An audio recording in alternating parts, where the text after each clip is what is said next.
Bueno, buenas tardes. ¿Lleváis el chándal? Porque luego de aquí nos vamos a la carrera de la mujer. Lo sabéis, ¿verdad? Yo os veo por ahí con el chándal a todos y a todas preparadas. Os veo ahí con el chándal. Pues bueno, andar, pero hay que estar ahí. Yo estoy seguro que algunas ha traído el chándal para luego irse al otro sitio. Bueno, estamos aquí para hablar de literatura. Y qué mejor hacerlo de la mano de Pascual Sánchez Toledo, que conocéis, pero vamos, mejor que yo. Él es grado en Filología Hispánica en la Universidad de Valencia. Es monitor ya desde hace unos años, aquí en la Casa de la Cultura, en la Universidad Popular, del curso de literatura, y concretamente desde el 2021. Y también, asimismo, es monitor de diversos clubes de lectura, como Aitana, Relaciones Internacionales, Oráculo. Lleva asimismo el programa de animación a la lectura también de la Universidad Popular. Y bueno, y en el plano deportivo, pues, ¿qué contaros del que no sepáis? Él es Pascu. Yo es algo que yo sabía hace poquito tiempo, lo descubrí hace poco, que él era Pascu. Y bueno, pues es una maravilla haber contado con él, haber gozado de él, de su juego en la Unión Deportiva Almansa, y bueno, que de alguna manera pues une el arte, la literatura y el deporte en su figura. Su charla, que nos va a presentar en los minutos siguientes, pues lleva el nombre de Literatura al Descubierto. Y bueno, yo creo que es un nombre, justamente un título muy interesante para descubrirnos efectivamente muchas cosas acerca de la literatura. Y bueno, y poquito más. El protagonista es él, así que os dejo con él y nada, vamos a disfrutar de los próximos minutos. Todo tuyo, Pascual. Bueno, en primer lugar, muchas gracias, Alfonso, por las palabras y gracias a los que habéis asistido a la charla. Lógicamente ya sabemos que es una tarde complicada porque al final es verdad que hay un acontecimiento que es la carrera de la mujer que en Almansa pues tiene mucha tirada y bueno, abarca mucha gente. Entonces, pues los que estemos aquí y luego la gente también que pueda ver mediante vídeos esta charla, pues que les sirva lo máximo. Ya digo, el objetivo es acercar la literatura también al pueblo. Liberar un poquito los prejuicios de que la literatura es algo complicado, de que la gente directamente no piense que es un código cifrado, ¿no? Hay muchas personas que leen poesía y dicen, bueno, no sigo porque no entiendo muy bien de qué va. Pero bueno, además de la poesía hay muchas formas de literatura, otros géneros como el teatro o la narrativa, donde la gente se siente más cómodo. Y yo creo que son bastante más entendibles y con los que se puede pasar un rato por divertido, de evasión, de ocio, de entretenimiento. Así que bueno, voy a intentar, ya digo, con las palabras más cercanas posibles, pues intentar que descubráis pues, lo interesante de la literatura. Bueno, he llamado, por lo que acabo de explicar, la charla así, la literatura al descubierto, por intentar pues esto, hacerla cercana al pueblo y que la gente descubra pues, los entresijos interesantes de este hecho cultural. Vamos a pasar aquí. Mirad, de manera breve os voy a explicar un poquito todos los movimientos literarios que ha habido a lo largo de la historia. Se conforman con lo comúnmente llamado la teoría del péndulo, es decir, independientemente de los nombres, ya veis aquí en blanco, antigüedad clásica, renacimiento, neoclasicismo y realismo de un lado, y de otro lado, edad media, barroco, romanticismo y modernismo. Son 8 movimientos, pero que en realidad cumplen en el bando de la izquierda y en el bando de la derecha pues unos mismos rasgos pues, lingüísticos, unas mismas reglas, unas mismas características, para que lo entendáis. Tenemos de un lado el equilibrio, las reglas, la razón, la colectividad y la realidad, es decir, la parte de la objetividad, de intentar transmitir las cosas tal cual como eran, sin nada de fantasía, sin nada de invención, para que, bueno, de invención fuera de lo que es la realidad. Lógicamente, aquí hay un hecho que es fundamental para separar esta línea que hace curva de aquí en medio de lo que acabamos de decir, con la libertad, la exageración, la individualidad, lo irracional, ¿no? El salirnos de lo que puede ser normal, y la subjetividad. Esa línea se llama la verosimilitud. Es un concepto que explico mucho a mis alumnos, sobre todo para entender las obras. Quiero decir, la verosimilitud quiere decir que una cosa, un aspecto, una novela, parezca real. no necesariamente quiere decir que lo sea. Es decir, cuando estamos hablando del realismo, que probablemente es el movimiento que más acerque la novela a la realidad sin salirse de ella, lógicamente pues hay invención y lógicamente hay ficción en los personajes y en las tramas inventadas. Pero ¿qué pasa? Que todo es verosímil, es decir, que todo parece que sea real y nos lo creemos como tal porque hay verosimilitud. Sin embargo, en el lado que podéis ver aquí en la derecha, en el lado rojo, ¿no?, de la Edad Media, Barroco y Romanticismo, aquí no hay verosimilitud ninguna. Aquí en el Romanticismo, por ejemplo, en el Don Juan Tenorio de José Zorrilla, ahí los personajes hablan con fantasmas que salen del cementerio, ¿no? Esto, lógicamente, no es real ni se acerca a la realidad. Entonces, sí que hay invención, lógicamente, y la literatura es eso, muchas veces, pero sobre todo el concepto de verosimilitud es el que intenta diferenciar un lado del otro. Tenemos en primer lugar la antigüedad clásica, Grecia y Roma, ¿no? Es la base de nuestra cultura también, tanto en el lenguaje como en la literatura. Bueno, pues los pensadores filósofos griegos fueron los primeros que intentaron dar razón al mundo. El mundo se explicaba a través de mitos, que ya sabéis que lógicamente tienen que ver con la ficción y son cosas inventadas. Y entonces esos pensadores dijeron, bueno, vamos a empezar a hablar de realidad y a hablar de cosas que sí que podemos ver, que podemos conocer, que son tangibles en este sentido. Luego llega la Edad Media, os voy a ir poniendo obras, porque la mayoría seguro que las conocéis y ahí vais a ver claramente las características.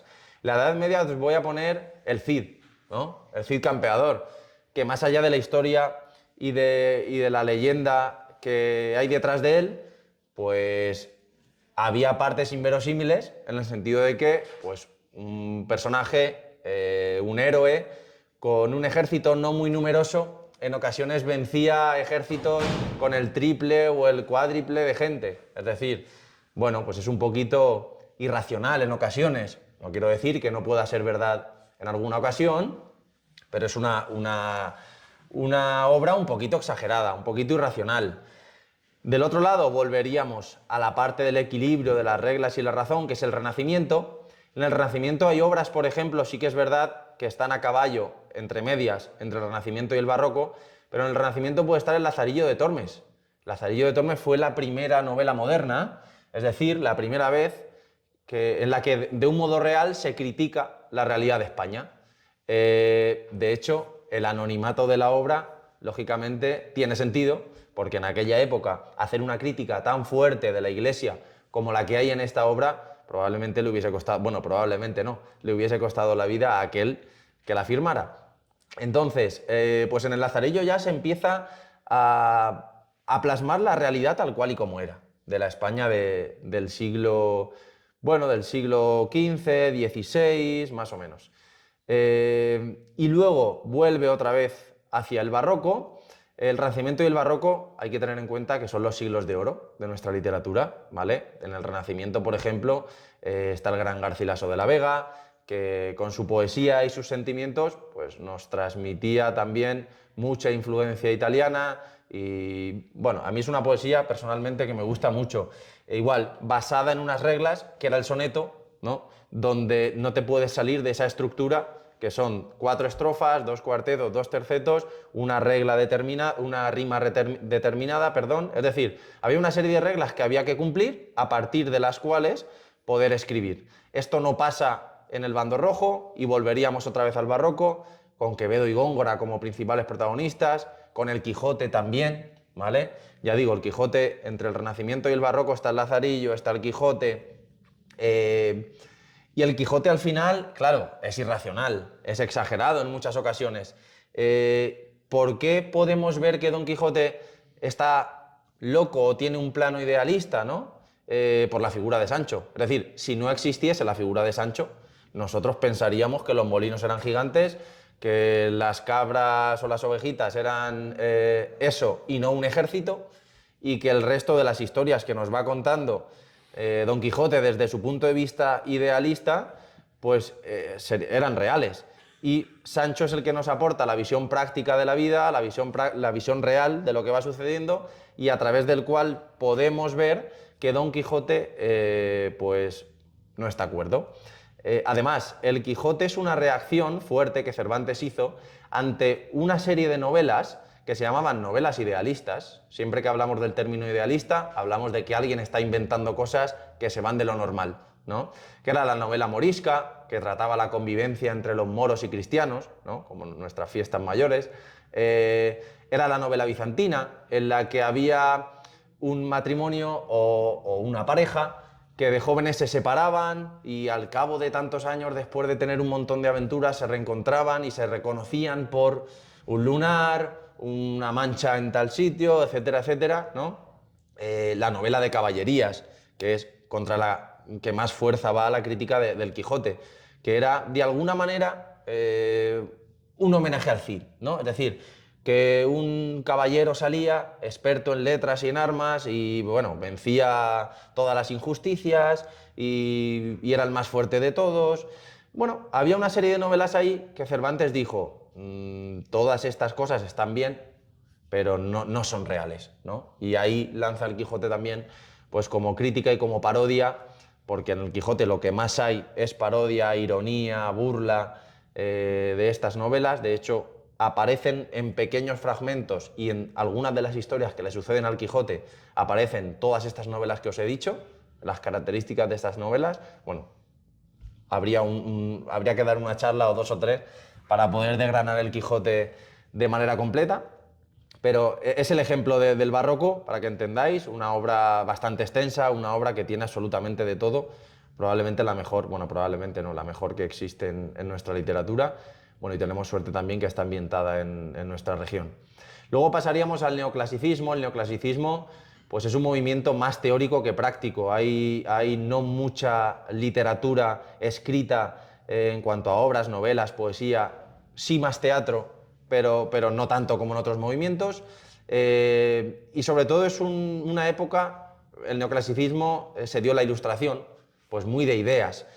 Aquí el ensayo es el género que más sobresale, y pues no sé si conocéis a Melchor Gaspar de Jovellanos, Feijó, pues algunos de los ensayistas de aquella época, pero bueno, dentro de lo que es la literatura, la historia de la literatura, no es un movimiento que fue muy, en cuanto a creación, pues eso, muy prolífero. Luego pasaríamos al romanticismo otra vez, y aquí ya sí que es yo creo que el movimiento más importante en cuanto a lo irracional, en cuanto a la subjetividad, que como he comentado antes, por ejemplo, está el Don Juan Tenorio de José Zorrilla, ¿no? Que aquí, bueno, pues se escapan muchas de las cosas que aparecen, se escapan de la verosimilitud. El romanticismo tiene mucha poesía, bueno, la mayoría de los movimientos de la derecha, no tanto los de la izquierda, y tiene su explicación. Tener en cuenta que cuando hay subjetividad es la opinión de uno, son los sentimientos. Esa muestra de sentimientos, el mejor género en literatura que expresa los sentimientos es la poesía, y el mejor género que expresa la realidad es la prosa, en este sentido, el ensayo o la novela. Por eso, la parte de la izquierda, quitando el Renacimiento, predominan los textos, la prosa, la novela, la narrativa y el teatro, y la parte de la derecha, sobre todo la poesía. En el modernismo también, que es el último movimiento del que vamos a hablar, aparece Rubén Darío, Valle Inclán, también, que tiene parte teatro, novela y poesía, pero donde hay subjetividad, pues hay mucha poesía. Después del romanticismo pasamos al realismo.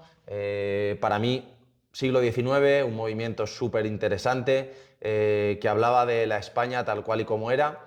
Un poquito más adelante vamos a dar algunas notas sobre estos movimientos con obras en concreto, ¿vale? La dinámica va a ser ir viendo obras en concreto, a partir de las cuales ver pues características de estos movimientos o temas que se puedan, de esas obras, que tengan vigencia hoy en día, que es uno de los objetivos que transmitimos nosotros en los cursos de la Universidad Popular. Sobre todo, pues esto, la charla también va a ir dirigida pues a que entendáis la manera en la que llevamos a cabo el curso, ¿vale? Está destinado pues a esto, a que entendáis lo que solemos hacer aquí en la Universidad Popular con la literatura. Y el modernismo, como he dicho, bueno, me he quedado ahí, del realismo no he dicho ninguna obra, Doña Perfecta de Galdós, los episodios nacionales, nos contaba la historia de España del siglo XIX, todos los acontecimientos, el 19 de marzo, el motín de Aranjuez, en el que echan a Godoy del Palacio, el levantamiento del 2 de mayo, todo esto es real y es contexto histórico real, y aparecen pues por ahí unos personajes ficticios que dan hilo a todo lo que es el contexto histórico del siglo XIX en España. Y luego el modernismo, por ejemplo, pues he mencionado a Valle Inclán con Sonata de Otoño, sería una novela bastante modernista, y Rubén Darío, que con su poesía aquí hablaba del arte por el arte, no quería la razón, no quería hablar de la realidad, como vemos en el lado azul, sino que lo que quería era lo que llamaba él el arte por el arte, crear belleza, evasión del mundo y evasión de la realidad, en este sentido. Bueno, una vez introducido, vamos a ver los aspectos que solemos hacer en el curso. Me gusta mucho este primer punto. Normalmente solemos leer al año 5 o 6 libros e intentamos que alguno de ellos pueda tener adaptación audiovisual, es decir, película, para poder hacer una comparación entre el libro y la película, en la que generalmente sale victorioso el libro, pero que es un hecho bastante interesante. Siempre el verla, pues como el director de cine, que al final es distinto al autor del libro, lleva a cabo la trama o los aspectos que se tratan en el libro. Mediante este curso, pues también conocemos otras culturas, como puede ser la cultura china, la japonesa, Estados Unidos, etcétera, etcétera, otros países, sociedades, tiempos, etcétera, etcétera, a través de la literatura, la verdad. Y voy a coger palabras de Antonio, que está aquí presente, lo digo siempre. Él dice que ha viajado, en su vida ha viajado a través de la literatura, y es verdad. Y es verdad, porque mediante descripciones de otros países y de otros tiempos podemos entender muy bien pues, cómo se vivía en esos sitios o en esas épocas, en aquellos lugares. Luego también solemos hacer, lógicamente, pues leemos premios literarios importantes, premios Planeta, premios Cervantes, incluso este año hemos tenido la lectura de la premio Nobel del año 2024, Han Kang, y ahora hablaremos un poquito más de él, de ella en este caso, de él me refería al libro de la vegetariana, y el premio Princesa de Asturias del año pasado, que fue Eduardo Mendoza, un autor bastante conocido a nivel nacional y que tiene obras súper interesantes, algunas de las cuales también vamos a tocar en la charla de hoy. Y luego, sobre todo, lectura de autores locales. Esto es algo que a mí también particularmente me gusta mucho, porque tendemos siempre a valorar más lo que nos viene de fuera, y esto se puede extrapolar a cualquier contexto también con otro país y el nuestro. Aquí estamos hablando en este caso de la ciudad, pero pasa lo mismo. Tenemos autores locales muy buenos que hacen libros fantásticos y bueno, me gusta que por lo menos tengamos la posibilidad de poder leerlos y a partir de ahí luego que cada uno saque sus conclusiones. Pero sí, ahora hablaremos de algunos de ellos. Vamos a empezar lo que es ya el contenido de esta charla, que sería, en primer lugar, uno de los aspectos que tratamos en el curso, como he comentado, la comparación entre libros y películas. Personalmente, este libro a mí me encanta, lo recomiendo mucho, recomendaré algunos, dentro de que lógicamente todos son buenos, hay algunos que bueno, voy a recomendar porque me parecen muy interesantes. Es verdad que al final la literatura pues es muy subjetiva y no todo el mundo tiene los mismos gustos. Este Soldados de Salamina es un dilema moral sobre la Guerra Civil Española, un libro que en su primera parte aborda bastante contexto histórico, sobre todo en la figura de Rafael Sánchez Mazás, que fue el ideólogo de Falange, ¿vale? Que luego Miguel Ángel Primo de Rivera llevó a cabo todos esos principios. Él fue más ideólogo y menos activista, no le interesaba mucho el tema de la política, de hecho lo nombraron ministro sin cartera y miembro de la RAE y todo esto a nivel honorífico, y él no asistía a ningún sitio, ni era un tipo bastante peculiar. Pero lo curioso, todo esto que he comentado fue después, lo curioso es que durante la Guerra Civil se escapó de un fusilamiento en grupo y bueno, ahora vamos a ver una parte de la película, voy a leer un fragmento del libro, muy cortito, y vamos a ver su comparación con la película, para mostrar pues, más o menos la dinámica que solemos tener en las clases. Es una historia interesante porque la historia de Sánchez Mazas en realidad es una excusa que presenta el escritor para después mover al lector, provocar sentimientos encontrados al lector, que es el objetivo del libro, que es la búsqueda de ese soldado que le perdona la vida a Sánchez Mazas.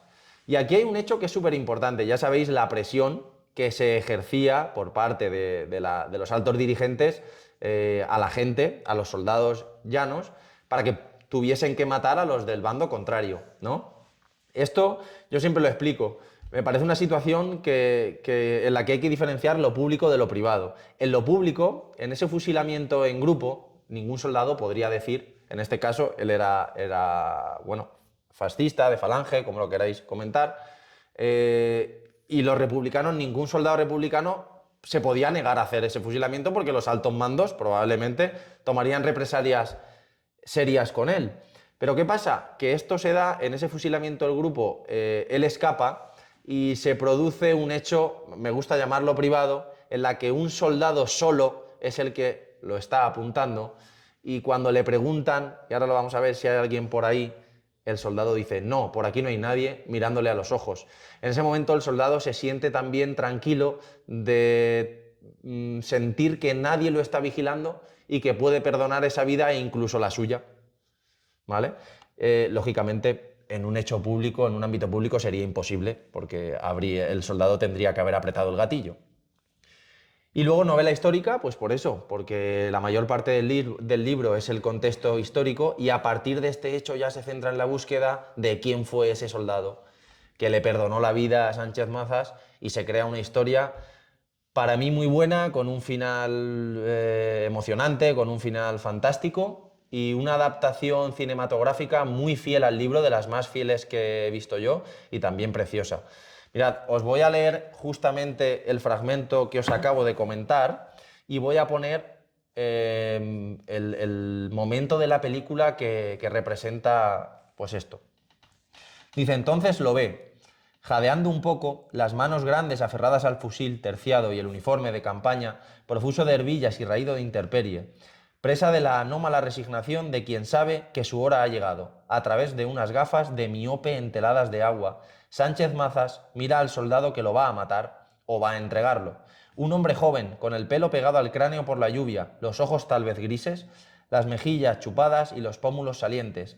Y lo recuerda, o cree recordarlo, entre los soldados harapientos que le vigilaban en el monasterio. Así, loca y confusa, la encendida mente aguarda a Rafael Sánchez Mazas, poeta exquisito, ideólogo, fascista, futuro ministro de Franco, la descarga que ha de acabar con él. Y justo cuando el soldado alcanza el borde de la olla, traspasa el rumor vegetal de la lluvia un grito cercano. ¿Hay alguien por ahí? El soldado le está mirando. Sánchez Mazas también. La mirada del soldado no expresa compasión ni odio, ni siquiera desdén, sino una especie de secreta o insondable alegría. Este soldado, anónimo y derrotado, que ahora mira a ese hombre cuyo cuerpo casi se confunde con la tierra y el agua marrón de la olla, y que grita con fuerza al aire sin dejar de mirarlo. Aquí no hay nadie. Luego da media vuelta y se va.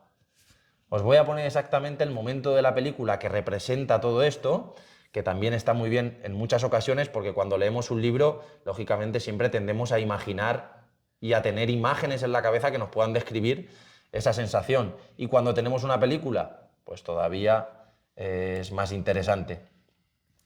Mirad.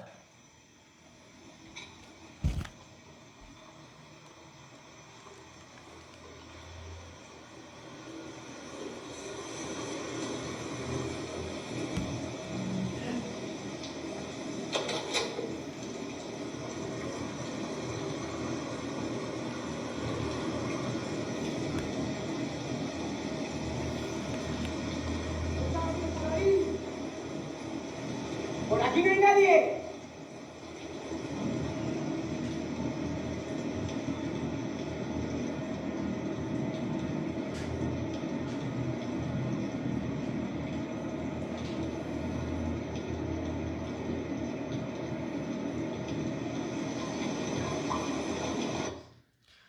Bueno, es un ejemplo concreto de alguna de las cosas que solemos hacer en los cursos, ya digo. Ahora iremos viendo algunas más, pero esta sería una de ellas. Aquí ya simplemente voy a comentar, ese era el ejemplo, igual que el de Soldador de Salamina, solemos abordar muchos libros. Otro de ellos sería El abanico de seda, que también pudimos ver su adaptación audiovisual, su película, y que nos cuenta la novela costumbrista de la China del siglo XIX. Sobre todo desde el punto de vista femenino, lo cuenta una mujer llamada Lirio Blanco, y bueno, aquí hay una crítica o una defensa del sufrimiento de la mujer en aquella sociedad. No sé si habéis podido ver en documentales o en algún libro que se le vendaban los pies a las mujeres para romperle los huesos y hacerlo, esto a una edad temprana, donde los huesos aún están tiernos, para hacerle el pie cuanto más pequeño mejor. Y era un símbolo de honra y de honor. Es decir, yo siempre digo, claro, no se puede malinterpretar esto porque es una atrocidad y una barbaridad, que tenía una parte muy en el fondo positiva, porque era la única manera en la que una niña de un origen súper humilde podía ascender en la sociedad de manera, bueno, como si fuese un cohete, ¿no? Por poner una comparación sencilla. De hecho, la protagonista tenía una familia muy humilde y termina por ser prácticamente la dueña de un condado. Sobre todo por ese vendado de pies. Había casamenteras, ¿no?, que iban en búsqueda de estas chicas que tenían los pies pequeños, se les llamaban lotos dorados, y en función de lo pequeño que tenían el pie, pues se casaban con gente de mayor nivel económico. Es un hecho curioso, ¿no?, bueno, que mucha gente desconoce y que dentro, ya digo, de ese sufrimiento se podía de esa manera ascender en la sociedad, cosa, por ejemplo, que en España no se podía. En España eran clases cerradas, herméticas, esa sociedad estamental, donde en la élite estaba la nobleza y el clero y luego los demás, ¿no? Era una manera en la que se podía ascender en la sociedad, lógicamente basada en el sufrimiento y en la barbarie, por así decirlo. Pero también es una novela muy bonita, que cuenta la protagonista desde su recuerdo y bueno, pues que también podemos conocer pues muchas costumbres de la China del siglo XIX, como por ejemplo que en los entierros los hacen todos vestidos de blanco, a diferencia que en nuestra cultura, que está implantada el color negro, por ejemplo, como símbolo de luto.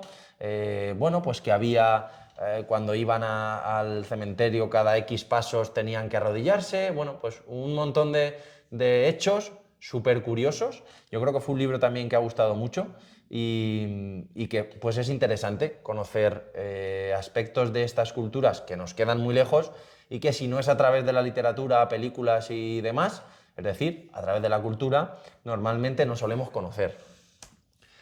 Otra novela, y esta sí que es un clásico, hicieron películas, series hace ya muchos años, es Pepita Jiménez, de Juan Valera.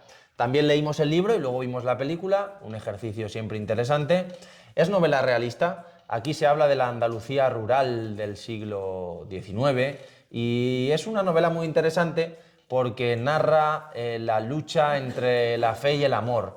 Hay que tener en cuenta que la religión en nuestro país ha tenido un peso fundamental a lo largo de la historia y también a lo largo de la historia de la literatura. Aquí un seminarista que se llama Luis de Vargas, bueno, va al pueblo y conoce a una mujer que se llama Pepita Jiménez, viuda, joven, y según daban a entender todo el mundo en el pueblo, preciosa y guapísima. Se enamora de ella. El desenlace final lo podéis imaginar, si lo habéis leído ya lo sabéis, pero es súper interesante esas dudas que tiene el seminarista entre el amor hacia Dios o el amor hacia la dama, es decir, el amor espiritual o el amor pasional y carnal. Durante toda la novela pues hay un vaivén de emociones, de sentirse fuera del seminario, de en ocasiones querer volver a él porque entiende que Pepita Jiménez era el mal, ¿no? Está muy bien el tema de cómo plasma Juan Valera aquí las dudas de este joven, pues está bastante bien logrado. Me parece también una novela muy interesante. Vale, otra película que también hemos visto con los cursos es La verdad sobre el caso Savolta. Para mí, Es la mejor novela que hay en castellano desde después de la Guerra Civil. Me parece una obra espectacular. Igual, podría desarrollar una clase entera justificando por qué digo que se parece al Quijote o que tiene muchas partes en las que parece al Quijote, diversidad de registros, caracterización de los personajes y personajes muy distintos, increíbles, un tono caricaturesco, burlesco y humorístico propio de Eduardo Mendoza, que aparece también en otras muchas de sus obras, y bueno, que a mí me gusta mucho. Hay personajes que se llaman Nemesio Cabra, y es un tipo que está un poco tarado, ¿no? Podríamos decir vulgarmente que está como una cabra. Hay un tipo que se llama Pajarito de Soto, que es un periodista al que todo el mundo lo lleva como una marioneta, y un pajarito ya sabemos que es algo pues indefenso, ¿no?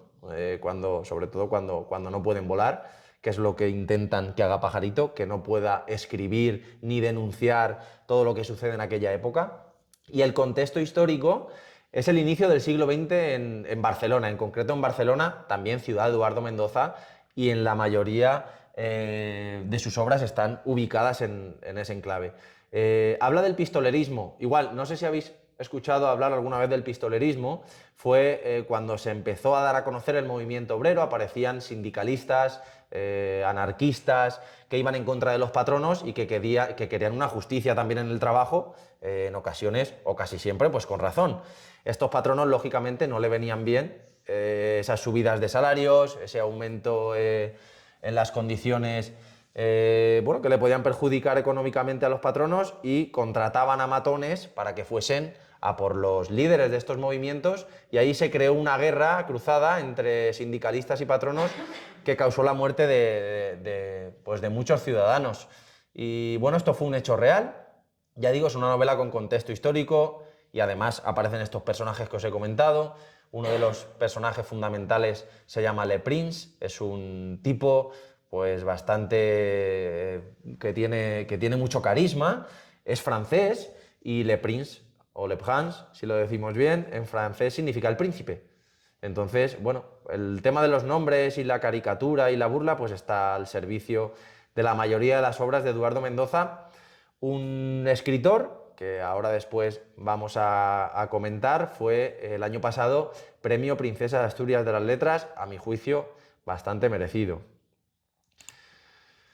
Bueno, ya hemos dejado el tema de la comparación de películas y obras. Vamos a hablar de manera más breve, que lo hemos hecho con las otras, de libros que hemos leído y a través de los cuales nos han permitido, como he comentado con el abanico de seda, con la cultura china, pues conocer otras sociedades, otros países, otros modos de vivir, ¿vale?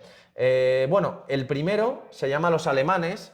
Es de Sergio del Molino, una novela que se publicó hace poquito y que aborda un hecho bastante interesante. Alemania tenía colonias en el Camerún, ¿vale? Y cuando pierden, bueno, después del nazismo y todo esto, años después, los alemanes tienen que huir de ahí y deciden huir hacia Guinea Ecuatorial, que era un país que tiene frontera con Camerún y que entonces estaba bajo el protectorado de España, de nuestro país. Al final terminan viniendo a nuestro país y se afincan en Zaragoza.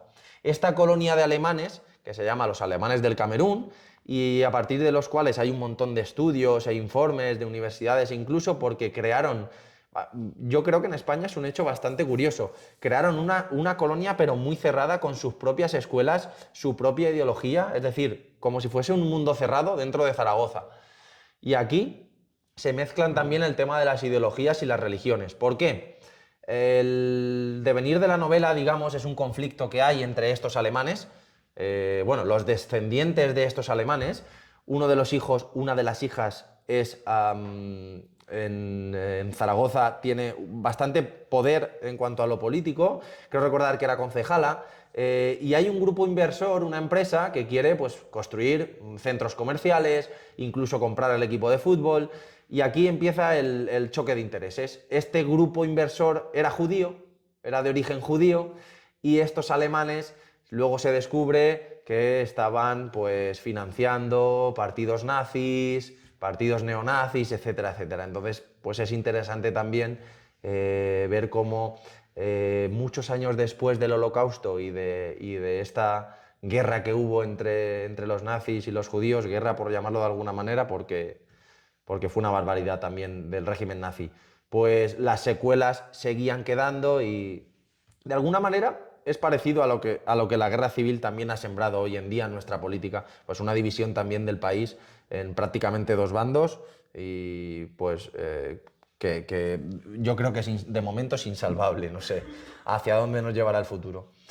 Otra novela mucho más simpática, sin tanto contexto político y sin tanto... No me parece de tanta dificultad, como sí la que acabo de comentar, es La familia Martin, de David Fonquinos, un autor francés que sí que nos muestra pues, la realidad. Además es una novela súper campechana, por así llamarla, muy real. Este autor se propone salir a la calle y contar la historia de la primera persona que pasara.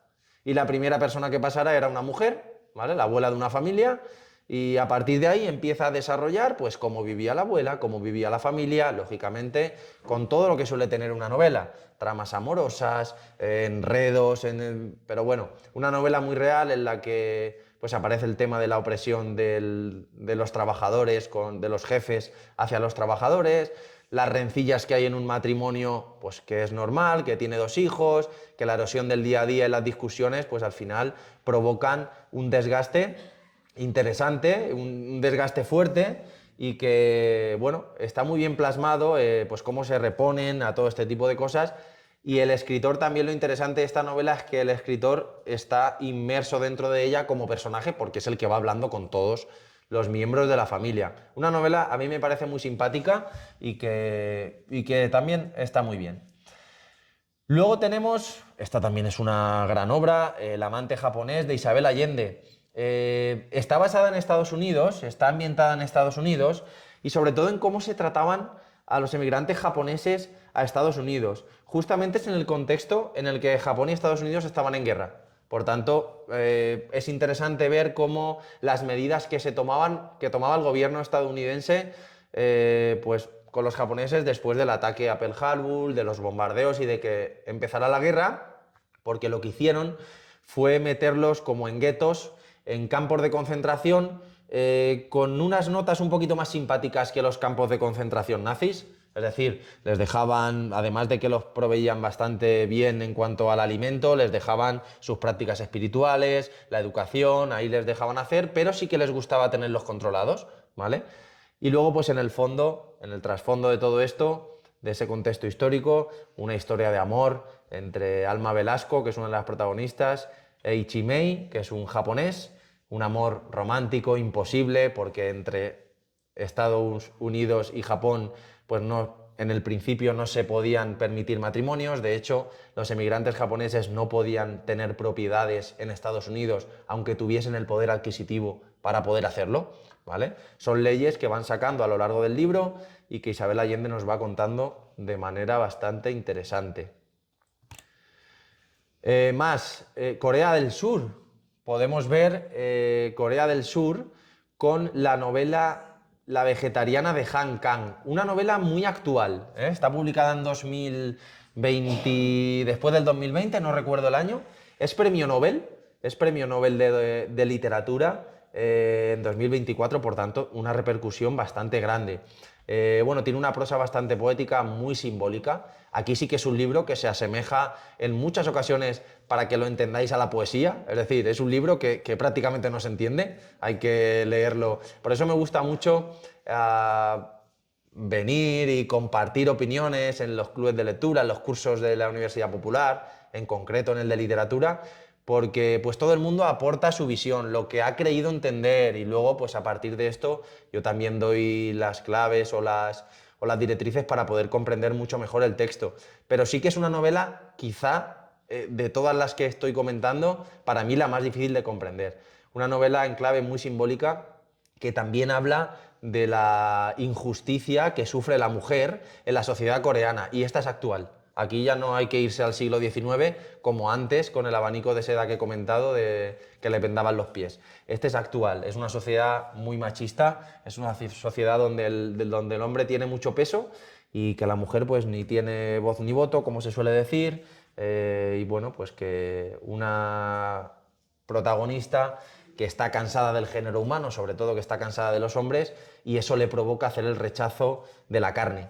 Es decir, el rechazar al ser humano le implica, o la consecuencia es el rechazo de la carne, empieza a comer, a ser vegetariana y a tener esa alimentación hasta que al final su cabeza se va enajenando, se quiere convertir en planta, en árbol, y bueno, todo esto lógicamente tiene el simbolismo de que se quiere ir de la vida porque no aguanta, tiene un deseo de evasión de la realidad y quiere pues dejar de vivir. De hecho, hacia el final hay un tramo muy interesante entre la hermana y ella, en la que ella al final le pide pues que a lo mejor la hermana quiere que los médicos sigan suministrándole tratamientos y tal para que no fallezca, y ella pues al final le pide que su deseo era dejar el mundo.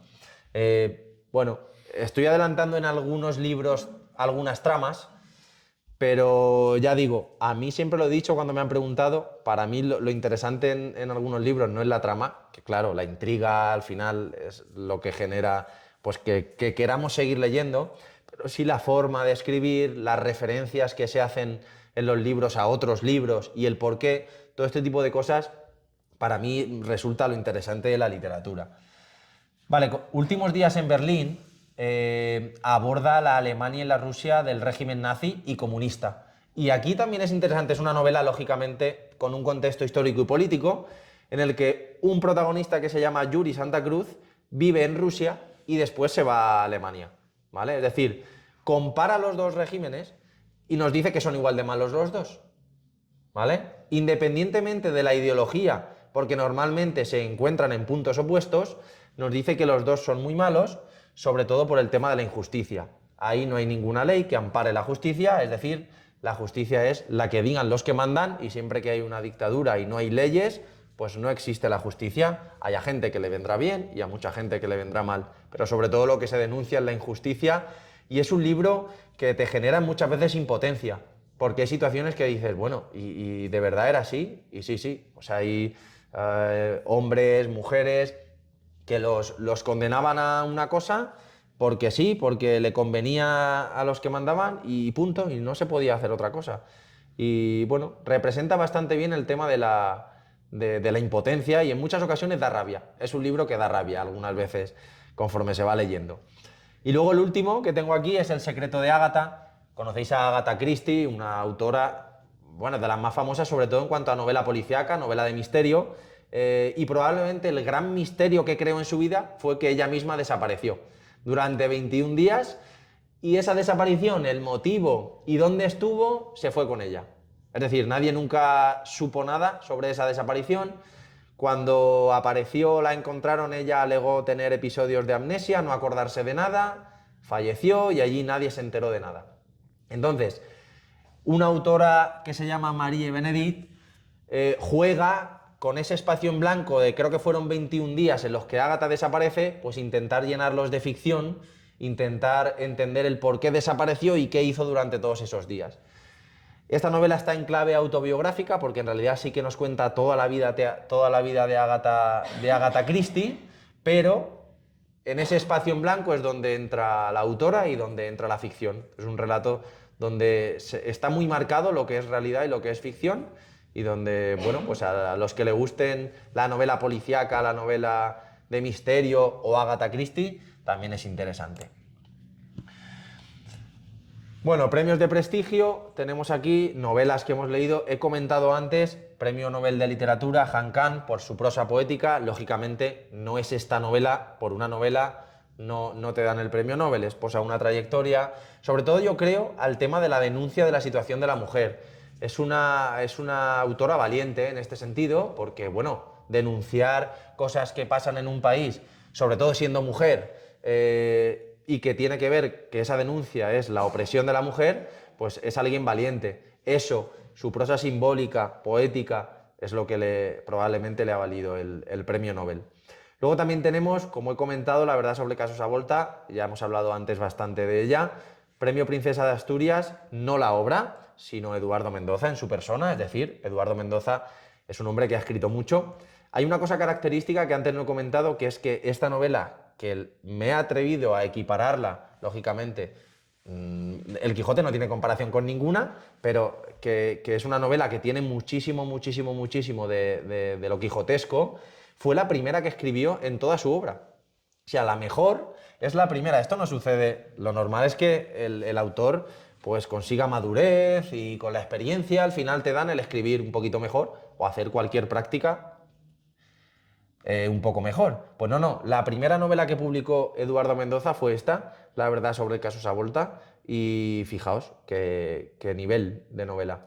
Y luego tenemos aquí la primera, bueno, de nacimiento, nació aquí en Almansa, almanseña, nació en Almansa, ha desarrollado casi toda su carrera, su vida en Cataluña, y es Alicia Jiménez Barlet. Le dieron el premio Planeta 2015 por una novela muy, muy, muy atrevida en cuanto al lenguaje. Para mí muy valiente en cuanto a los temas, ¿vale? Es interesante, pero sobre todo yo creo que el premio está por la manera del lenguaje. O sea, utiliza un lenguaje en los que los personajes están pensando, pero no todo lo que aparece lo están diciendo. Es decir, nosotros en muchas ocasiones nos gustaría saber lo que piensa la persona con la que estoy hablando o cualquier otra persona, es decir, qué estará pensando, ¿no? Esto se ve muy bien representado en esta novela. Hay diálogo entre personajes y el personaje está hablando algunas cosas y otras las está pensando, pero lógicamente no las dice. Esto forma parte de nuestras vidas. No está en letra cursiva el pensamiento, que es lo normal en la novela. Es decir, nosotros juega con el lector o el lector tiene que hacer una adivinanza de lo que está pensando y lo que está diciendo y lo que está pensando si lo va a decir o no. Y es una novela, bueno, una forma narrativa para mí bastante interesante y muy novedosa con respecto a lo que se publicaba en aquellos años.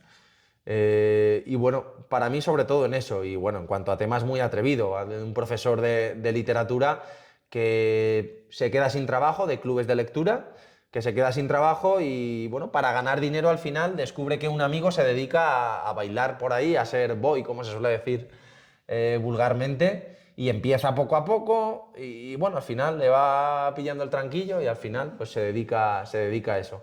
Entonces pues igual también en los temas pues muy, ya digo, muy valientes, el lenguaje también muy atrevido y temas novedosos que no se suelen leer normalmente. Bueno, mirad, estas dos novelas, este ejercicio a mí me encanta, la verdad he disfrutado mucho haciéndolo. No se puede hacer con muchos libros, lógicamente es muy difícil encontrar influencias tan fuertes en dos novelas como estas. De hecho, al final empecé a trabajarlas porque en la presentación de su libro, Máximo Huerta, que nos abrió la puerta también de su casa, creo que fue el año pasado o hace dos, pudimos ir a Utiel, donde tiene la Buñol, perdón, donde tiene él es de Utiel, pero la tiene en Buñol, donde tiene su librería, y él en la presentación del libro admitió, de hecho la presentación la hizo Luis Landero, aquí la comparación es entre Máximo Huerta, que también llegó a ser ministro durante poquito tiempo, y Luis Landero. Luis Landero también uno de los grandes de nuestra literatura. El balcón en invierno de Luis Landero y Adiós pequeño de Máximo Huerta. En la publicación de Máximo Huerta, que la hizo Landero, la publicación del libro, admite unas influencias muy fuertes sobre Landero. Primero se escribió el libro de Landero y después el de Máximo Huerta, ¿vale? Aquí, pues Máximo Huerta dijo que uno de sus autores favoritos era Luis Landero, que hay mucha influencia de este libro del balcón en invierno en Adiós pequeño. Y bueno, es leer los dos. Además, si se leen de manera seguida, primero el balcón en invierno y luego el de Adiós pequeño, se ven unas similitudes tremendas. Por ejemplo, ambos están narrados de manera autobiográfica, cada uno cuenta su vida, desde que es pequeño hasta la edad en la que lo publican, lógicamente en primera persona. Los dos le dan muchísima importancia a la figura del padre. Un padre, en ambas novelas, autoritario. Ya sabéis, pues la importancia o la autoridad que tenían los padres en aquella época, ¿no? Que provocaban respeto y en ocasiones miedo. Esto lo hemos comentado muchas veces. Y bueno, pues los dos abran la figura del padre en esta dinámica, en la dinámica del respeto, pero en muchas ocasiones en la dinámica del miedo, padres pues prácticamente dictatoriales, que bueno, una vez fallecidos los dos sí que los recuerdan pues un poquito más con cariño, pero que mientras los dos están en vida tienen una distancia muy fuerte entre padre e hijo. Y luego, claro, lógicamente, todo libro tiene que tener sus diferencias. Aunque haya partes de semejanzas, las diferencias son los puntos de vista.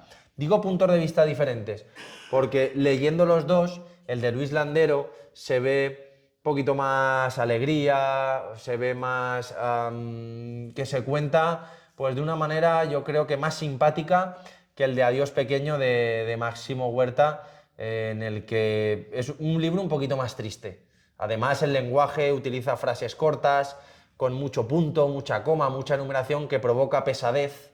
Y bueno, yo creo que al final es lo que quiere mostrar él. Él habla de su infancia y que no lo pasó bien en su infancia, Máximo Huerta, en este libro. Por el contrario, Landero habla de su infancia como una infancia fantástica, en el pueblo, jugando con los amigos, con la tierra, bueno, habla de un montón de cosas. Pero ya digo, el tratamiento que tengo aquí, el tratamiento distinto del paso del tiempo, es una de las diferencias más fuertes. Mirad, os voy a poner un ejemplo. Durante el Renacimiento había dos tópicos, Renacimiento y Barroco, que era el aprovechar el momento. En el Renacimiento lo llamaban Carpe Diem, ¿vale? Y en el Barroco lo llamaban Tempus Fugit. Es lo mismo, tiene que ver con el paso del tiempo. Lo que pasa es que el Carpe Diem sería aprovecha el momento en letra grande y la letra pequeñita abajo porque moriremos, ¿no? Y el Tempus Fugit es moriremos en letra grande, entonces en letra pequeña aprovecha el momento. El Renacimiento también es un movimiento más alegre, más simpático que el Barroco, que es más oscuro y más duro en este sentido. Pues podríamos, en esa comparación, podríamos equiparar Luis Landero con un Carpe Diem, un libro más simpático, más de aprovecha el momento, y el de Máximo Huerta, el de Adiós Pequeño, más con el Tempus Fugit, es decir, con el paso del tiempo rápido y el pesimismo, para que me entendáis, ¿vale? Son libros muy parecidos, pero en los que el tratamiento es bastante diferente. Vamos a pasar ahora a autores locales, que hay muchísimos y muy buenos, literatura infantil, bueno, para todos. Tenemos, aquí he mencionado dos, porque igual daría también para una charla el mencionar a todos, pero tenemos desde Urbano Colmenero y Ana Jesús Olaya, que hago aquí, voy a comentar aquí. Tenemos Renato Cuenca, está Tony Aparicio también. Bueno, no me quiero dejar tampoco, nombrarlos a todos sería muy difícil, no me quiero dejar a nadie. Y desde aquí también aprovecho pues para animar a la gente que siga escribiendo, sobre todo que vaya dando vida a la Casa de la Cultura también, pues con esas publicaciones y esas charlas y esos encuentros literarios que son fantásticos. Por eso, el objetivo del año que viene en el curso de literatura va a ser pues abordar más de cerca a estos autores locales, porque me parece pues, que tenemos bastante savia y hay que aprovecharlo. Hablamos de Sirenas. Sirenas es un cuento de Ana Jesús Olaya que, bueno, donde lo sensorial cobra mucha importancia. Tiene ilustraciones también fantásticas que, bueno, asemejan muy bien a lo que es el texto. Es un libro que yo, se lo comenté, asemejo mucho al modernismo, porque si lo lees, los sentidos entran en juego totalmente. Es decir, podemos percibir incluso el olor del café, las luces de las farolas, el tacto de la arena de la playa, que también se desarrolla ahí. Describe las sensaciones de tal manera que te hace percibirlas. O sea, es interesante el poder leer este cuento. Es un cuento de unas 80 páginas, no muy largo, y luego que tiene un simbolismo total, porque en realidad lo que hay aquí no son sirenas, sino es una denuncia a la prostitución, ¿vale? Lo que pasa es que está contado desde el punto de vista de niños, y entonces los niños no entienden que esas mujeres son prostitutas, sino entienden que como están al lado del mar, porque la ubicación es, bueno, acantilados al lado del mar, y la ubicación es la playa, pues entienden que son sirenas, ¿no? Además, la descripción de cómo iban vestidas estas mujeres, con las faldas de lentejuelas y los top, pues asemejaban a la sirenita y asemejaban a los rasgos de la sirena. Entonces, un trabajo también interesante, sobre todo la manera de narrar, porque el narrador es un narrador que es no fiable. ¿Qué quiere decir un narrador no fiable? Pues un narrador o que te está engañando o que no es capaz de percibir la realidad tal cual y como es, y por tanto te cuenta las cosas a su manera. Un narrador no fiable, siempre dice Ana, que puede ser un borracho, un mentiroso o un niño, ¿no? Los niños, lógicamente, aún no tienen toda la realidad asemejada como un adulto, y entonces cuentan las cosas a su manera. Y aquí, pues, ven sirenas donde en realidad pues hay mujeres que están ejerciendo la prostitución. Luego, por otro lado, Serenata de Griños, de Urbano Colmenero, que esta semana creo que publicó la pasada su nuevo libro, Tormenta de Cuervos. Bueno, me pareció muy interesante por diferentes motivos. Primero, diferentes registros. Quiero decir, aparecen personajes que hablan de manera muy culta, y es raro porque se ambienta en un pueblo muy pequeñito de la sierra, en la que la mayoría de los habitantes pues tienen un nivel coloquial o vulgar, con refranes, con palabras mal dichas. Y hay un dueño de una taberna que había trabajado para una compañía de teatro de los siglos de oro que utiliza un lenguaje súper elevado, muy culto, con palabras muy difíciles, y la gente del pueblo se ríe de él, pero él dice que le gusta hablar de esa manera y así lo va a seguir haciendo. Entonces se puede ver la gente pues cómo utiliza el nivel del habla según su cultura. Según su cultura. En Madrid, por ejemplo, hay 2 o 3 personajes que provienen de Madrid, que vienen de Madrid al pueblo para establecer la investigación y utilizan un lenguaje pues bastante de ciudad, son gente con cultura, digamos formal, tampoco culto, pero formal. En contraposición, como he comentado, con la gente de pueblo que utiliza un registro bastante vulgar. Además, uno de los vecinos es uruguayo. Y entonces esto de los diferentes dialectos podemos ver, y además lo hace muy bien, ese rehilamiento de los argentinos o los uruguayos de la zona del Río de la Plata, que no pronuncian la doble L, la L, sino que dicen SH, es decir, no dicen llovía, sino dicen llovía. Aparece bastante bien plasmado en el libro como el castellano, que es el idioma también que tienen ellos, ¿no? Tiene las diferentes variedades en función de dónde nacemos o del sitio geográfico en el que llevamos mucho tiempo viviendo. A veces no es necesario nacer, sino vivir mucho tiempo en ese sitio para al final adoptar el acento. Y luego pues el tema de las descripciones de las sensaciones magníficas. Y digo esto porque es un libro que está alrededor de una trama en el mundo de la droga, ¿vale? Hay investigaciones, los protagonistas, los personajes, y desde lo que se llama vulgarmente como mono, es decir, cuando un adicto necesita esa sustancia, se ve muy bien descrito porque simplemente al principio del libro hay un adicto que necesita esta sustancia y alguien que en ese momento no se la puede dar, pues lo que hace es resultar herido por parte del adicto, es decir, gente que está dispuesta a todo.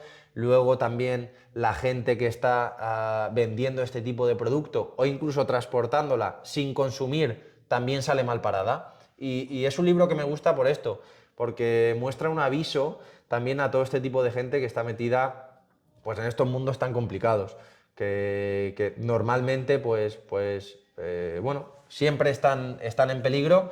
Y para mí la moraleja es esa, la enseñanza es esa, que todo el mundo que está alrededor de este hecho, del mundo de la droga, ya sean transportistas, vendedores, consumidores, pues al final queda mal parado. Y el tema de las sensaciones, digo, son magníficas por lo que he comentado y porque en el momento de la consumición, cuando consumen, también ese subidón y ese creerse el rey del mundo, también lo plasma muy bien aquí Urbano Colmenero en esta novela. Bueno, esto ya simplemente sí que va a ser más nombrar que extenderse tanto. Otra de las cosas que hacemos y que es uno de los pilares del curso es que no nos anclamos en nada, no tenemos ninguna reglas, intentamos tocar todo, desde poesía, artículos periodísticos, cuentos, novelas, teatro, hemos leído absolutamente de todo. Es cierto que es verdad que la poesía, por lo que he comentado antes y por su dificultad, no suele ser del gusto del público normalmente o de los alumnos en este caso, pero casi siempre que puedo intento meter ahí algo que tenga que ver con lo que estamos leyendo, porque una poesía bien explicada pues también es muy interesante. Aquí en amarillo tenéis pues las diferentes formas que hay. Para abordar contexto histórico ya he nombrado algunas, pero hay una obra muy chula que se llama El lector de Bernard Link, que habla sobre el régimen nazi, una cuidadora de campos de concentración que no sabía leer y que pedía cintas de vídeo de los libros a un chico, que por eso se llama el lector, era el que leía, e incluso que pedía a las mujeres que estaban condenadas en esos campos de concentración que le leyeran, ¿no? Es una novela pues desgraciada por el contexto histórico, pero muy bonita en cuanto al fondo que tiene. Por otro lado, tenemos el realismo, hemos visto mucho sobre el realismo, es una de las cosas que yo más traté en la universidad y por tanto de las que más importancia les doy. Las novelas realistas pues me gustan mucho y creo que son muy interesantes porque nos permiten conocer la España del siglo XIX, ya digo, tal cual y como era. Tenemos desde los episodios nacionales que he mencionado antes de Galdós, como Arroz y Tartana de Blasco Ibáñez. Arroz y Tartana, bueno, Blasco Ibáñez es un autor que también se ha publicado mucho y sobre todo en cine. Han hecho películas y series, Cañas y Barro, Arroz y Tartana. Si leéis Arroz y Tartana o si leemos Arroz y Tartana, nos describe muy bien las fiestas que hay en Valencia y por la proximidad que tenemos en Valencia todas nos resultan familiares. Las fallas las describe de manera alucinante. Incluso la fachada del mercado de Valencia, el mercado de Valencia, el día de San Vicente, todo lo que hacen, todas las costumbres que tienen, que lógicamente nosotros tenemos muchas de ellas. Y es una novela también súper interesante. Luego, si nos gusta la novela negra, el thriller, pues El enigma de la habitación 622, de Joel Dicker, un autor que hoy en día también está publicando mucho y que tiene una influencia del teatro brutal, donde los personajes actúan y bueno, es una novela también muy chula. Luego, Piel de Mar, esto lo pongo también porque a mí me gustó mucho, es una obra que se presentó aquí en Casa de Cultura en el año 2022, de Aurora Seguí Bielsa. Es verdad que no es una novela que tiene tanta trascendencia como las demás que estamos comentando, pero una novela, ¿no? Es una obra bueno, en la que es un género mixto, ¿no? Hay entre poesía, relatos cortos, cuentos, y también son muy interesantes porque tiene pues influencias a Lorca, a Machado en la poesía. Los relatos cortos también nos permiten ver pues situaciones de cómo se vive en África, o injusticias de las mujeres en Occidente, o el mundo musulmán. Es decir, la verdad que es un libro bastante heterogéneo. Trata de un montón de cosas y me pareció muy interesante, porque cada poema o cada relato es un mundo.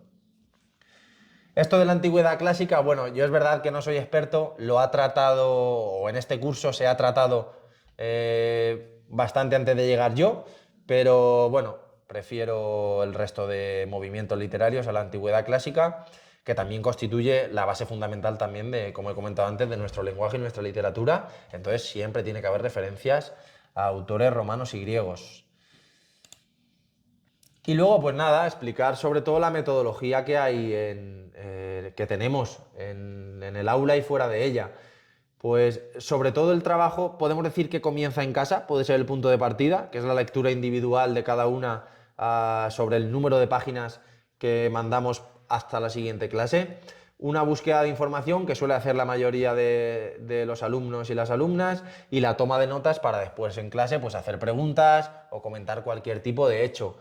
Luego ya en el aula nos dedicamos a esto, a la exposición de las opiniones de cada uno. Yo intento dar, bueno, pues referencias literarias, maneras de escribir, formas narrativas, temas. Intentamos hacer debates sobre los temas que aparecen en la lectura, si hay alguno que tenga vigencia en la realidad, que casi siempre hay temas súper actuales en novelas del siglo XIX y en novelas del siglo XVIII y en todas ellas.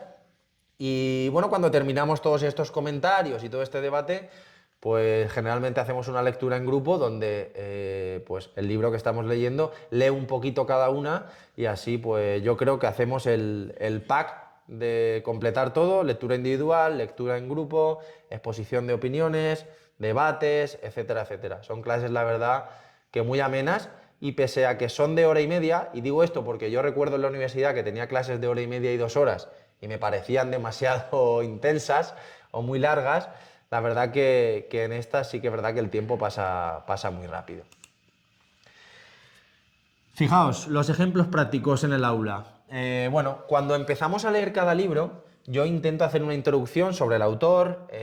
Cuanto más conozcamos el autor y más conozcamos lo que he comentado al principio de la historia, el periodo histórico en el que se encuentra la novela, por la forma de escribir, luego mejor entendimiento tenemos de la novela. Es decir, todas las interpretaciones, cuanto más conozcamos alrededor del contexto del libro, mejor lo voy a interpretar. Entonces, yo intento dar mis notas, y además, si es que tenemos la suerte de tener a este autor en entrevistas, en conferencias, pues intento poner algún fragmento donde explique pues, el objetivo del libro, el porqué de la escritura, etcétera, etcétera. Todo esto para favorecer, ya digo, la comprensión y entenderlo cuanto mejor, cuanto más mejor en este caso. Luego la lectura, lo que acabo de explicar, comentarios, explicaciones y vigencia de los temas en la actualidad. Y al finalizar las obras, sí que dejo un espacio a cada alumno y alumna para que den su opinión sobre la obra, una valoración grupal, si hay algún artículo que tenga que ver con la lectura lo metemos. Y una cosa que hemos hecho este año en alguna ocasión y que también solemos hacer al finalizar los cursos es hacer algún tipo test sobre preguntas de las novelas o colocar fragmentos y preguntar de las novelas que hemos leído, qué fragmento, a qué libro pertenece este fragmento. Y de esta manera pues también recordamos, volvemos a analizar situaciones y bueno, es un ejercicio también que gusta mucho. Mirad, igual que he hecho antes con Soldados de Salamina, voy a hacer la práctica, otra de las prácticas que hacemos, con la lectura de Pepita Jiménez, que os he comentado antes. Habéis visto en esa teoría inicial del péndulo cómo unos movimientos rechazaban a los otros. Pero esto no es una cosa teórica, esto es una cosa que se hacía en la realidad. Fijaos en este fragmento que voy a comentar de Pepita Jiménez, en la que os he dicho que hay un seminarista que está enamorado de una mujer, ¿vale? Voy a leer. Dice, bueno, voy a ubicar un poquito. Hay un rechazo del romanticismo, es el movimiento anterior a Pepita Jiménez que está dentro del realismo, de contar las cosas tal cual y como eran y no inventar. Y dice así: al llegar a este punto, no podemos menos de hacer notar el carácter de autenticidad que tiene la presente historia. Porque si algo de fingido, como en una novela, hubiera en estos paralipómenos, que es la parte del libro que se llama así, no cabe duda en que una entrevista tan importante y trascendente como la de Pepita Jiménez y Don Luis se hubiera dispuesto por medios menos vulgares que los aquí empleados. Tal vez nuestros héroes, yendo a una nueva expedición campestre, hubieran sido sorprendidos por deshecha y pavorosa tempestad, teniendo que refugiarse en las ruinas de algún antiguo castillo o torre moruna, donde por fuerza habla de ser la fama que aparecían espectros o cosas por el estilo. Tal vez nuestros héroes hubieran caído en poder de alguna partida de bandoleros, de la cual hubieran escapado merced a la serenidad y valentía de Don Luis, albergándose luego durante la noche, sin que se pudiese evitar, y solitos los dos, en una caverna o gruta. Y tal vez por último, el autor hubiera arreglado el negocio de manera que Pepita y su vacilante admirador hubieran tenido que hacer un viaje por mar, y aunque ahora no hay piratas o corsarios argelinos, no es difícil inventar un buen naufragio, en el cual Don Luis hubiera salvado a Pepita, arribando a alguna isla o a otro lugar poético y apartado. Cualquiera de estos recursos hubiera preparado con más arte el coloquio apasionado de los dos jóvenes y hubiera justificado mejor a Don Luis.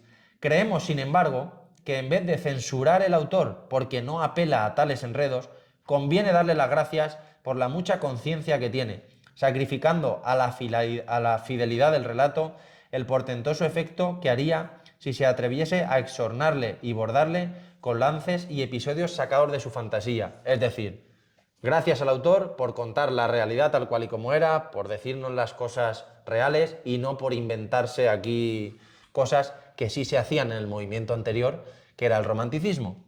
Entonces, es una defensa del realismo que hace Juan Valera, es una crítica al romanticismo y bueno, esto ya he dicho que tiene muchos antecedentes porque esta crítica de movimientos es constante en las obras, ese rechazo al movimiento anterior, y en el Quijote, por ejemplo, también hay un rechazo a lo que he comentado antes, hay una parodia de todas estas novelas idealistas.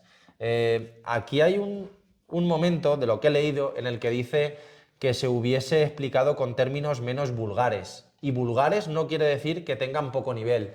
La palabra vulgar viene de vulgo, que era el pueblo, ¿vale? Es que en la novela realista el vulgo, la palabra vulgo era fundamental, porque Galdós, cuando entró a la Real Academia y abogó por rechazar el romanticismo y que la literatura española fuese hacia la estética realista, dijo que todos los sentimientos, las emociones, las tramas debían ser sacados del vulgo, de la realidad, del pueblo. Tengo aquí el discurso de entrada de Galdós en la RAE y esta defensa que hace del realismo es el último gran texto así que voy a leer. Y dice: imagen de la vida es la novela y el arte de componerla estriba en reproducir los caracteres humanos, las pasiones, las debilidades, lo grande y lo pequeño, las almas y las fisionomías, todo lo espiritual y lo físico que nos constituye y nos rodea, y el lenguaje, que es la marca de raza, y las viviendas, que son el signo de familia, y la vestidura, que diseña los últimos trazos externos de la personalidad. Todo esto sin olvidar que debe existir perfecto fiel de balanza entre la exactitud y la belleza de la reproducción. Se puede tratar la novela de dos maneras, o estudiando la imagen representada por el artista, que es lo mismo que examinar cuántas novelas enriquecen la literatura de uno y otro país, o estudiar la vida misma, de donde el artista saca las ficciones que nos instruyen y embelesan. La sociedad presente, como materia novelable, es el punto sobre el cual me propongo aventurar ante vosotros algunas opiniones. En vez de mirar a los libros y a sus autores inmediatos, miro al autor supremo que los inspira, por no decir que los engendra, y que después de la transmutación que la materia creada sufre en nuestras manos, vuelve a recogerla en las suyas para juzgarla. El autor inicial de la obra artística, el público, la grey humana, a quien no vacilo en llamar vulgo, y de ahí la palabra vulgar, o vulgares, dando a esta palabra la acepción de muchedumbre, alineada en un nivel medio de ideas y sentimientos. Al vulgo, sí, materia primera y última de toda labor artística, porque él, como humanidad, nos da las pasiones, los caracteres, el lenguaje, y después, como público, nos pide cuentas de aquellos elementos que nos ofreció para componer con materiales artísticos su propia imagen. De modo que, empezando por ser nuestro modelo, acaba por ser nuestro juez. Es decir, vamos a escribir novela de lo real y vamos a dejarnos de invenciones o de fantasías. Bueno, lo que es la parte más extensa, de mayores comentarios de la charla, la hemos terminado. Ahora vamos a nombrar un poquito pues, los proyectos que hemos hecho con este curso o que hemos hecho aquí en la Universidad Popular desde que estoy yo como monitor. El primer año fue la historiografía de la historiografía, la novela histórica. Aquí se abordó muy breve el tema de la antigüedad clásica y luego ya pues novelas con contexto histórico. Luego la novela española del siglo XIX, romanticismo y modernidad, desde el romanticismo a la modernidad, y entre medias está el realismo, que es lo que acabo de comentar de Galdós, y es el curso yo creo que más nos extendimos en cuanto a novelas e información. Luego modernidad y la actualidad, digamos, hemos seguido una línea ascendente, viaje literario por el siglo XX. El año pasado hicimos la novela del siglo XXI, nuevas tendencias, novelas que estuviesen publicándose sobre todo hoy en día, pues por ver que no tienen esos parámetros de los que hemos comentado antes de la historia. Hoy en día cada uno publica a su manera, sin reglas, sin ningún estereotipo. Y luego este año hemos abordado pues explorar otras culturas, como bien he hecho en parte de la charla, pues para conocer otras partes del mundo, y lo hemos llamado literatura mundial. Fijaos hasta qué punto, esto es algo simpático, hasta qué punto tiene influencia la literatura en nuestro día a día, nuestra manera de hablar. Aquí, por ejemplo, tenemos la obra del Lazarillo de Tormes, todo el mundo la conoce, 1554. De ahí, de ese pícaro, de ese joven, de ese niño que guía a un ciego como primer amo, nace nuestra palabra perro lazarillo, ¿no? El perro lazarillo sabéis que es el perro que acompaña a un ciego, de igual manera que hacía el Lazarillo de Tormes. Otra palabra que utilizamos, a lo mejor un poquito menos, pero también está. Celestina, mujer que concierta una relación amorosa o entre dos individuos, ¿no? Que hace porque se junten, porque se vean. Decimos, es que esta mujer o este hombre es una Celestina. Viene de la obra de la Celestina, una alcahueta que concierta el encuentro entre los protagonistas, Calisto y Melibea, y concierta citas, etcétera, etcétera. Esta sí que es la más utilizada, ¿no? Don Juan, cuando vemos un caballero, opuesto, bien parecido, decimos, es un Don Juan, ¿no? Esto también viene de la obra Don Juan Tenorio de José Zorrilla, durante el romanticismo, en 1844. Un hombre que era capaz de seducir a cualquier mujer en la novela. Pues a partir de ahí viene nuestro término Don Juan. Y luego también, este se utiliza mucho en literatura, no sé si lo conoceréis porque a nivel de calle se utiliza menos, pero sí hay muchas referencias literarias con este nombre.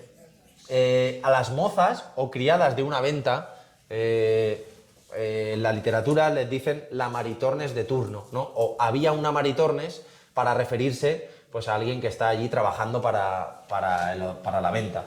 Y este personaje aparece con nombre en el Quijote y es una mujer, pues esto, criada, una moza de una venta que ayuda al Quijote y que le prepara su alcoba y todo esto, y se llamaba Maritornes. Y de ahí que luego muchas referencias literarias utilicen la palabra Maritornes para referirse a una moza o a una criada. Bueno, ya he comentado muchas cosas, como es verdad que pese a que la literatura es un hecho que normalmente suele ser elitista o que pretende ser elitista en muchas ocasiones, yo quiero trasladarla a todo el mundo, por eso utilizo un lenguaje adaptado a vosotros y que lo podéis entender siempre. En esta interacción de público y autor de esta charla, quiero haceros unas preguntas para que colaboréis, para que contestéis y seáis partícipes, muy fáciles, sobre la literatura general. A poco que hayáis leído y hayáis escuchado cosas, las vais a saber resolver, ¿vale? Por ejemplo, ¿en qué obra clásica de nuestra literatura aparecen un ciego, un clérigo y un hidalgo, entre otros? En el Lazarillo de Tormes. La primera línea os las sabéis todas. Hay que esperar un poco y luego contestáis. Vale, más. Bueno, ya lo he comentado. ¿En qué obra? Esto también tiene que ver con la atención, a ver si habéis estado atentos. ¿En qué obra aparece un personaje llamado Maritornes? En el Quijote. Sí, porque la he presentado justo al final, ahí no había dudas. ¿Cómo se llama la pareja de enamorados en la Celestina? ¿Lo sabéis? Además también lo he nombrado no hace mucho. Calisto y Melibea. ¿Quién es el autor de las coplas a la muerte de su padre? Este no lo he nombrado. Jorge Manrique, muy bien. El río, como símbolo también de la vida. Aquí se utiliza poesía, todo el mundo sabe quién es el autor de esta poesía. Probablemente a lo mejor no las habéis leído, ¿no? También es interesante el tema del río como metáfora de la vida, igual que Machado después utiliza el camino como metáfora de la vida también. ¿Podríais decirme un autor de la generación del 27? Ya sabéis que en poesía la literatura española se aborda casi todo con generaciones, sobre todo después del desastre del 98, que es la primera gran generación, la generación del 98, entre la que está Machado y Unamuno, generación del 14 con Ortega y Gasset como gran pensador, generación del 27 con Federico García Lorca, por ejemplo, como cabeza de Vicente Alexandre y alguno más. No, un poquito después. Más. ¿Qué mujer escribió las obras Los Pazos de Ulloa y El encaje roto? Emilia Pardo Bazán. Con El encaje roto, el curso de literatura lo tenía claro porque lo abordamos. Es verdad que es una obra de Emilia Pardo Bazán que no es tan conocida y que es súper interesante. Es una recopilación de cuentos sobre la violencia de la mujer, o sea, sobre la violencia hacia la mujer. No solo la violencia física, sino también la psicológica. Y Emilia Pardo Bazán es verdad que contribuyó mucho a esto, a la liberación femenina y a los derechos, sobre todo a los derechos de la mujer. Y luego, ¿qué héroe medieval conquistó Valencia y recobró la confianza del rey tras su destierro? El Cid Campeador. Tenemos una estatua también allí en Valencia y una avenida que tiene su nombre. Y bueno, la verdad que también una historia bastante interesante la del Cid, pero muy difícil de entender en su manuscrito original porque está en castellano antiguo y aún encima en verso y es prácticamente incomprensible. Hay que leer alguna adaptación para poder entenderlo bien. Y bueno, pues hasta aquí ya mi breve acercamiento de la literatura y bueno, pues nada, esperemos que pueda haber alguna charla más. Lo ubicaremos. Muchas gracias.